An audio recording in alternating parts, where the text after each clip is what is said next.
North east की महिला से रेप की कोशिश। लोधी गार्डन में नॉर्थ ईस्ट की 5 लड़कियों के साथ छेड़खानी। आर के पुरम में मणिपुरी लड़की के साथ छेड़छाड़। दिल्ली में मणिपुरी लड़की के साथ गैंगरेप। मुनिरका में 2 मणिपुरी छात्र पर हमला। अमर कॉलोनी में नॉर्थ ईस्ट छात्र पर हमला। मैरीकॉम के साथ भी हुई थी छेड़छाड़। इस तरह की घटनाओं से व्यथित नागालैंड की लेखिका इष्टरीने कीरे ने पूर्वोत्तर के लोगों के दर्द को कुछ इस तरह बयां किया। मेरी जिंदगी जी के देखो, एक हफ्ता, एक दिन, कुछ घंटे, बस इतना कि एक बार महसूस कर सको मेरी देह पर जलती हुई घूरती निगाहें, फप्तियां, व्यंग्य, जैसे इस दुनिया का हिस्सा नहीं है हम। धीरे धीरे उतरता हुआ स्याह अंधेरा, जैसे किसी अपशकुन की आहट। कल उन्होंने मार डाला एक नौजवान लड़की को क्योंकि वह अलग दिखता था। मेरी जिंदगी जीकर देखो और महसूस करो, महसूस करो, महसूस करो। यह शंका, यह डर, इसी तरह तुम पराये हो जाओगे।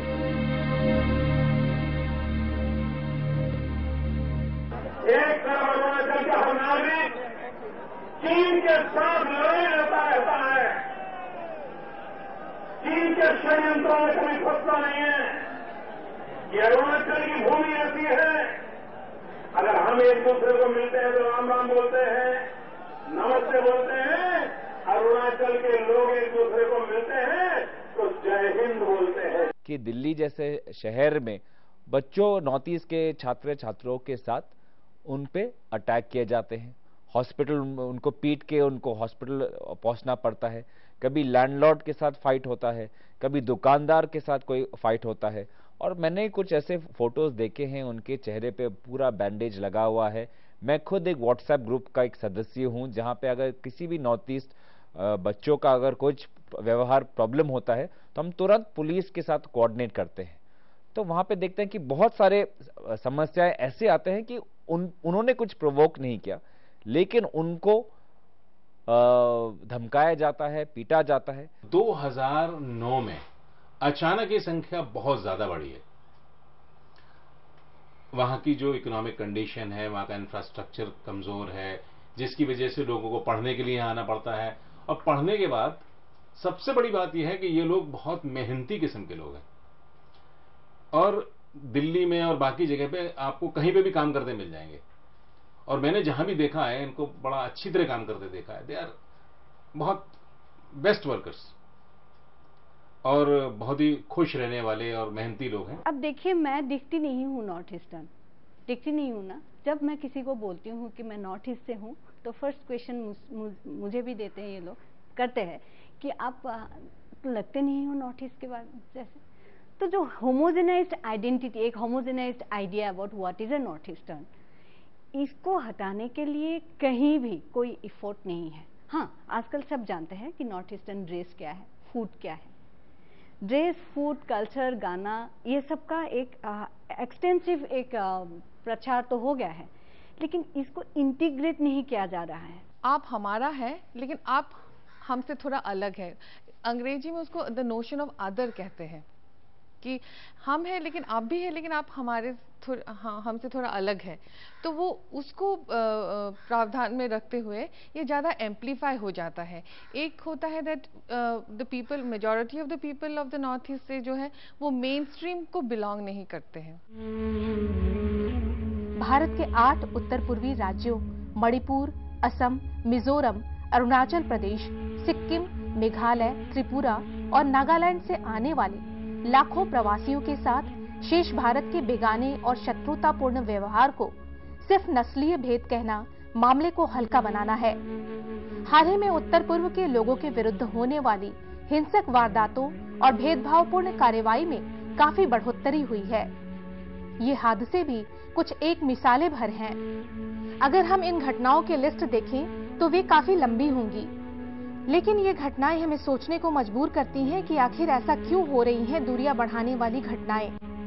आज हम अपने कार्यक्रम विशेष के जरिए पूर्वोत्तर के लोगों पर हो रहे हमलों के तमाम पहलुओं को झांकने की कोशिश करेंगे। 18 मार्च 2015 को मणिपुर विश्वविद्यालय के दीक्षांत समारोह में बोलते हुए राष्ट्रपति प्रणब मुखर्जी ने पूर्वोत्तर के लोगों पर हो रहे हमलों की निंदा करते हुए कहा, हमें यह सुनिश्चित करना होगा कि इस तरह की दुर्भाग्यपूर्ण घटनाओं की पुनरावृत्ति न हो। हमें हर हाल में देश को एकता के सूत्र में बांधे रखना है। यह आपसी भाईचारे की भावना विकसित करने से ही होगा। किसी भी सूरत में देश के बहुलतावादी ढांचे को कमजोर नहीं किया जाना चाहिए। लेकिन मेरे एक छोटा अगर मैं उदाहरण दूं कि जब नॉर्थ ईस्ट से कोई आगरा जाता है ताजमहल देखने के लिए, तो ताजमहल पे जो सिक्योरिटी गार्ड खड़ा रहता है वो यूपी के किसी लड़के को वो उसका आईडी नहीं मांगेगा, लेकिन नॉर्थ ईस्ट के लड़के से वो आईडी मांगता है। ऐसा क्यों? तो ये एक चीज ये दर्शाता है कि जितना हमारी जानकारी और जितना हमारा ज्ञान है हमारे खुद के देश के बारे में, कि हमारे खुद के देश में कितना हमारे अन्य ऐसे क्षेत्र हैं जो हमसे अलग है, उनके व्यवहार, उनके देखने का ढंग, कपड़े पहनने का ढंग से हमसे अलग है, वो शायद हमें अपने देश के बारे में ज्ञान नहीं है। भारत कितना बड़ा देश है। तो उस ज्ञान को बढ़ाने के लिए कहीं हमें एक शिक्षा का रास्ता हमें पकड़ना पड़ेगा। हमारे देश के भीतर विभिन्न राष्ट्रीयताएं और उपराष्ट्रीयताएं समय समय पर आपस में टकराती रहती हैं। इसका खामियाजा सबसे अधिक महिलाओं और मेहनतकशों को भुगतना पड़ता है। पूर्वोत्तर के छात्र नीडो तानिया की मौत के बाद देश भर में नस्लीय हिंसा के खिलाफ आंदोलन हो रहे हैं, लेकिन इस तरह की नस्लीय हिंसा पर लगाम लगती दिखाई नहीं देती। रेस डिफरेंट है तो, लेकिन आप अगर जब आपका पहचान, जैसे भारत का पहचान बाहर क्या है, that India is a mainstream Aryan culture. So North East के ज्यादातर लोग ये एरियन कल्चर में फिट नहीं होते हैं। तो इसलिए जो मेन स्ट्रीम इंडिया है, इंडियन की मतलब भारत के लोग हैं, इसलिए वो भी उसको दूसरी की नजर से ही देखते हैं कि वो लोग अलग है। तो इसलिए प्रेजुडिस ऑलरेडी मन में है। बॉलीवुड के जाने माने कलाकार डेनी डेंजोग्पा को भी इंडस्ट्री में लोग चाइनीज, गुरखा, नेपाली, चिंकी कहकर पुकारते थे। ऐसे में यह सवाल उठना लाजमी है कि जब हम भारतवासी विदेश में किसी भारतीय के साथ कोई दुर्व्यवहार या रंगभेद होने पर उबल पड़ते हैं, तो फिर देश के भीतर अपने ही देशवासियों के साथ होने वाले भेदभाव के बर्ताव पर चुप्पी क्यों साध लेते हैं? इसका विरोध क्यों नहीं करते?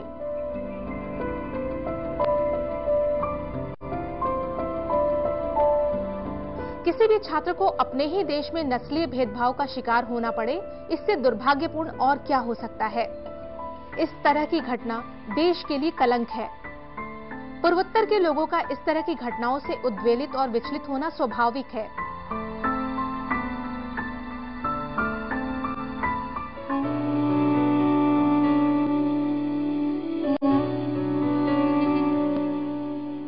आपको याद होगा साल 2012 की घटना। असम में सांप्रदायिक हिंसा की प्रतिक्रिया में कर्नाटक, महाराष्ट्र, आंध्र प्रदेश में रहने वाले पूर्वोत्तर के लोगों को निशाना बनाया गया। उपद्रवी तत्वों ने एसएमएस पर धमकाया। नतीजतन वे अपने गृह प्रदेश जाने को विवश हुए। इससे पहले पुणे में पूर्वोत्तर के छात्रों को निशाना बनाया गया। उस समय भी यह सवाल उठा था कि आखिर पूर्वोत्तर के लोगों के साथ गैरों जैसा व्यवहार क्यों हो रहा है। दिल्ली में ही नहीं बल्कि देश के दूसरे राज्यों के लोगों के साथ वहां के स्थानीय निवासी भेदभाव करते हैं, जो इस देश की एकता की भावना को कलंकित करता है। क्या दिल्ली या देश के अन्य राज्यों पर उनका अधिकार नहीं है? क्या ये राज्य देश का अभिन्न अंग नहीं है? अगर इस क्षेत्र के लोग राजधानी या फिर अन्य हिस्सों में अपने आप को असुरक्षित महसूस कर रहे हैं, तो यह देश व समाज के लिए शर्मसार कर देने वाला परिदृश्य है। कब तक पूर्वोत्तर के नागरिक इस तरह के अमानवीय भेदभाव का शिकार होते रहेंगे?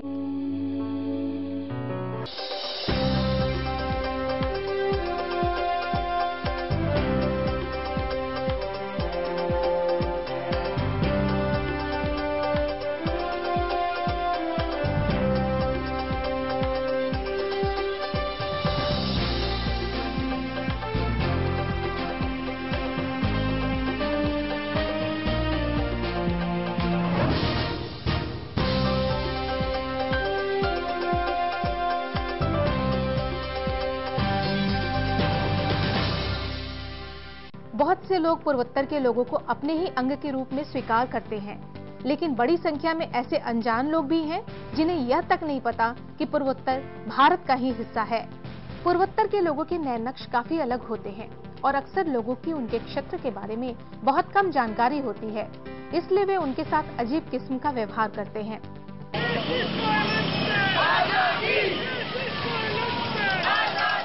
अरुणाचल प्रदेश के एक छात्र नीडो की दिल्ली में हुई हत्या के बाद सरकार 21 फरवरी 2014 को एमपी बेज बरुआ की अध्यक्षता में एक कमेटी का गठन किया।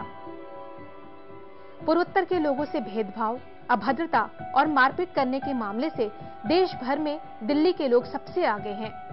इस बात का खुलासा केंद्र सरकार द्वारा गठित 11 सदस्यीय कमेटी ने देश भर में किए गए सर्वे की रिपोर्ट में किया है। हम नजर डालें तो वो शहर के उन हिस्सों की हैं जो हिस्से गांव हैं, जैसे दिल्ली में लाल डोरा एरिया। चूंकि ये लोग वहां से आते हैं, इनको सस्ते मकान चाहिए क्योंकि इनके पास ज्यादा पैसा नहीं है किराए में देने के लिए। तो मुनीर का हो गया, सफदर एनक्लेव के अंदर कुछ हुमायूंपुर और बहुत सारे गांव हैं। ऐसे ही कोटला मुबारकपुर हो गया, जनकपुरी में कुछ गांव हैं, वहां पे रहते हैं। उत्तम नगर एरिया हो गया। तो ये सब जगह जहां पर अगर आप देखें तो वो आज भी दिल्ली के बीच में होते हुए भी मानसिक तौर पर आज से 200 साल पीछे है। वहां का जो कल्चर है, सभ्यता है वहां की, वो पुराने जमाने की है। वहां के लोगों के वैल्यूज हैं। उनको पैसा कमाने के लिए उन्होंने काफी कमरे बना दिए और लोगों को दे दिए, लेकिन वो लोग जो आ रहे हैं, वहां जो रह रहे हैं, उनकी सभ्यता को, उनके कल्चर को वो लोग एक्सेप्ट नहीं कर पा रहे। दिल्ली के बारे में कुछ मैं नेगेटिव नहीं कहना चाहता हूं। दिल्ली में भी लोग बहुत बाहर से आए हैं। यहाँ पे पंजाब से लोग आए हैं, दक्षिण भारत से लोग आए हैं, पूर्व से लोग आए हैं।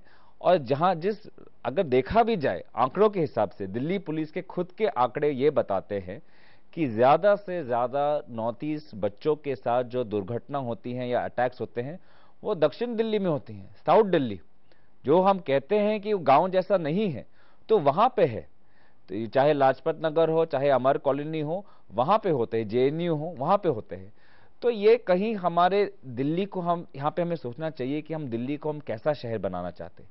ऐसा शहर जहाँ पे कोई भी आप आके इसको अपना घर मान के दिल्ली में एक अच्छा नागरिक बन पाए, या एक ऐसा शहर बनाना चाहते हैं कि यहाँ पे सिर्फ कुछ लोग रह सकते हैं और अन्य के लिए जगह नहीं है। केंद्र सरकार द्वारा एमपी बेज बरुआ की अध्यक्षता में गठित 11 सदस्यीय कमेटी ने 80 पेज की रिपोर्ट में कहा है कि उन्होंने देश के दिल्ली, कोलकाता, मुंबई, चेन्नई, हैदराबाद आदि शहरों में रह रहे पूर्वोत्तर के लोगों से बातचीत कर यह सर्वे किया। इसमें पता चला कि पूर्वोत्तर के लोगों को भाषा की काफी परेशानी झेलनी पड़ती है। लोगों द्वारा अभद्रता की जाती है।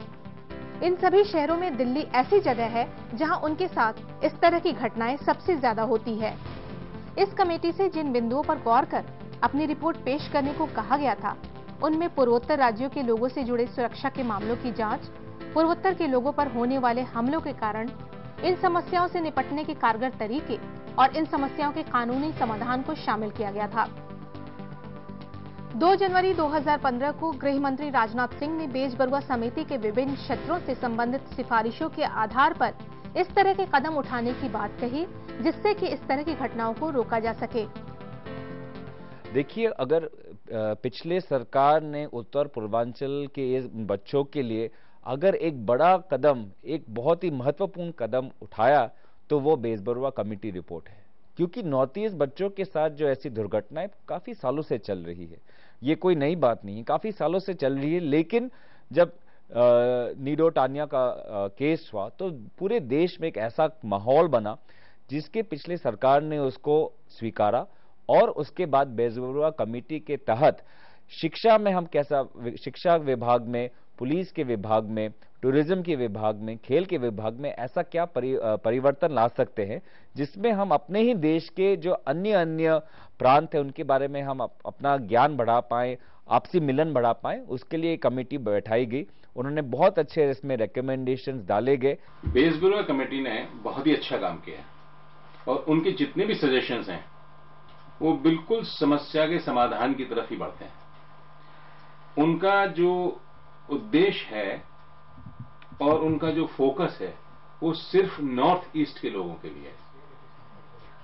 नॉर्थ ईस्ट के लोगों के प्रति लोगों में रेसिज्म की जो भावना उनके मन में आ जाती है कि ये हमसे अलग दिखते हैं या हमसे अलग भाषा का प्रयोग करते हैं या इनका कल्चर हमसे अलग है, उसके प्रति लोगों को सेंसिटाइज करना उनका एक बहुत बढ़िया सजेशन है कि दिल्ली पुलिस में जो है नॉर्थ ईस्ट के लोगों को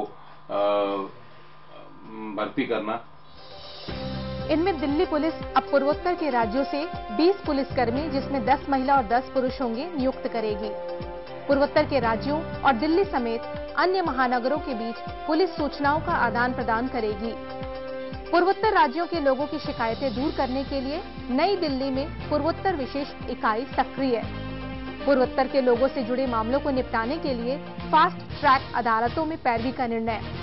पूर्वोत्तर के लोगों के लिए विशेष हेल्पलाइन नंबर 1093 को 100 नंबर से जोड़ा जाएगा।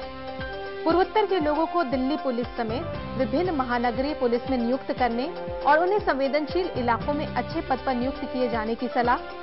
लोगों को पूर्वोत्तर के बारे में शिक्षित करने के लिए पूर्वोत्तर का इतिहास और देश की स्वतंत्रता में उनकी भागीदारी उच्च स्तर तक बढ़ाए जाए। इसके लिए पाठ्यक्रम में बदलाव किया जाए। पूर्वोत्तर के छात्रों की शिक्षा सत्र 2014-15 से एक विशेष छात्रवृत्ति स्कीम ईशान उदय की शुरुआत। लोगों को पूर्वोत्तर राज्यों की उच्च सांस्कृतिक विरासत के बारे में बताया जाए। हर साल पूर्वोत्तर फिल्म समारोह और पूर्वोत्तर उत्सव मनाया जाए। मणिपुर में राष्ट्रीय खेल विश्वविद्यालय स्थापित करने के लिए 100 करोड़ रुपए का प्रावधान। और लोगों को अलग अलग इलाकों में जाकर लोगों को उस बारे में बताना कि ये लोग भी हमारे ही देश के लोग हैं, सेंसिटाइज करना। तो वो मेन चीज ये है, मेन बात ये है कि बेसबरो कमेटी ने अपना कार्य जो है ना वो नॉर्थ ईस्ट के लोगों को लेके जो फोकस किया है उससे फर्क पड़ेगा। लेकिन मेरा कहना यह है कि law and order situation in general अगर अच्छी की जाए तो उसका फायदा भी नॉर्थ ईस्ट के लोगों को मिलेगा। हम ये चाहते भी हैं कि इस नई सरकार जितने भी रिकमेंडेशंस हैं ज्यादा से ज्यादा उसमें इम्प्लीमेंट करने की कोशिश करे। मैं जानता हूं इसमें बहुत विभाग जुड़े हुए हैं, पुलिस, खेल, शिक्षा, लेकिन पुलिस के में थोड़ा कुछ काम दिल्ली में शुरुआत हुई है, वो मैं चाहता हूं कि वो बेंगलोर और पुणे में भी हो। जैसे दिल्ली में एक नोडल ऑफिसर है नॉर्थ ईस्ट के लिए, बच्चों के लिए। तो अगर नॉर्थ ईस्ट यहाँ पे कोई जितने भी बच्चे हैं वो जानते हैं कि अगर क्राइम पुलिस के साथ कुछ अगर उनकी समस्या है तो ये नोडल ऑफिसर के पास जा सकता है। देश बरुआ समिति की इस रिपोर्ट को अगर हम गौर से देखें तो इससे इस तरह की होने वाली हिंसा को काफी हद तक कम किया जा सकता है, क्योंकि जब तक हम दूसरे को ठीक से नहीं जानेंगे तब तक इस तरह की घटनाओं की पुनरावृत्ति होती रहेगी। इसमें कोई शक नहीं कि नॉर्थ ईस्ट जो है इस देश का हिस्सा है। वहां के लोग उतने ही भारतीय हैं जितने हम हैं, और भारतीय होने के जितने फायदे हमें मिलने चाहिए उतने उनको भी मिलने चाहिए। और इस देश के किसी भी हिस्से में जाकर काम करने के लिए, बसने के लिए वो उतने ही स्वतंत्र हैं जितने हम। अब प्रश्न ये होता है कि कैसे लोगों को इस बारे में बताया जाए कि ये भी भारतीय हैं। देखिए, अगर हम निगाह डालें मेट्रोपॉलिटन सिटीज की तरफ, महानगर हैं हिंदुस्तान में, तो महानगर के अंदर एक नई व्यवस्था पनपती है, और वो व्यवस्था होती है आर्थिक ढांचे के चारों तरफ। अगर आप ओएनजीसी की कॉलोनीज देखेंगे पूरे देश में तो वहां आपको हर जगह के लोग मिलेंगे। अब आवश्यकता इस बात की है कि हम कहीं भी किसी भी प्रोजेक्ट में जैसे अलग अलग जगह के लोगों को एंगेज करते हैं, एम्प्लॉय करते हैं, ऐसे ही हम नॉर्थ ईस्ट के लोगों को कंपलसरी ले लें और उनके देश के अलग अलग हिस्सों में पोस्ट किया जाए। जैसे दिल्ली पुलिस में कर रहे हैं ऐसे उनको कर्नाटक पुलिस में भी लें, महाराष्ट्र पुलिस में भी लें, ताकि लोगों को पता लगे कि ये अपने ही देश के लोग हैं। हमेशा ऐसा नहीं कि नॉर्थ ईस्ट के साथ ही होता है। कुछ दिन पहले क्या हुआ, अफसोस है, लेकिन दीमापुर में असम और नागालैंड के बीच में ही हमारा झगड़ा हुआ, जहां पे एक असमिया एक बंगाली मुस्लिम को समझा गया कि वो बाहर का है। आज वही शायद हमारे साथ होता है। जब हम दिल्ली में आते हैं, हमें बोला जाता है कि हम बाहर के हैं। जब एक बिहारी जब महाराष्ट्र में जाता है, कुछ राजनीतिक संगठन ऐसे हैं जो उनको बोलते हैं कि बाहर का दर्जा दिया जाता है। दिल्ली के चुनाव के टाइम में तो हमें तो माइग्रेंट और इमिग्रेंट कहा जाता था।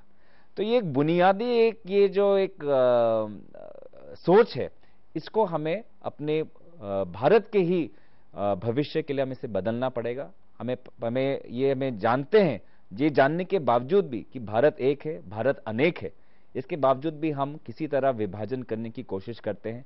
जब तक हम भारत में एकता और अनेकता में एकता हम बना सकते हैं, तब तक मुझे लगता है कि वो चाहे महाराष्ट्र, बिहार हो, तमिलनाडु और आंध्रा और तेलंगाना हो, या असम और नागालैंड हो, लेकिन अगर ये हम डाल दें कि हम भारतीय हैं, भारत एक है, भारत अनेक है, और इस पे हमें गर्व होना चाहिए, ना कि हमें इसको कुछ अलग ढांचे में ले जाना चाहिए, तब मुझे लगता है कि ऐसा एक माहौल बनेगा जिससे हमें शक्ति मिलेगी और हमारी स्थिरता और हमारा जो सम्मान है अन्य देशों में वो आगे जाके बढ़ेगा। सिलेबस में अच्छी तरह नॉर्थ ईस्ट के बारे में इंटीग्रेशन किया जाए।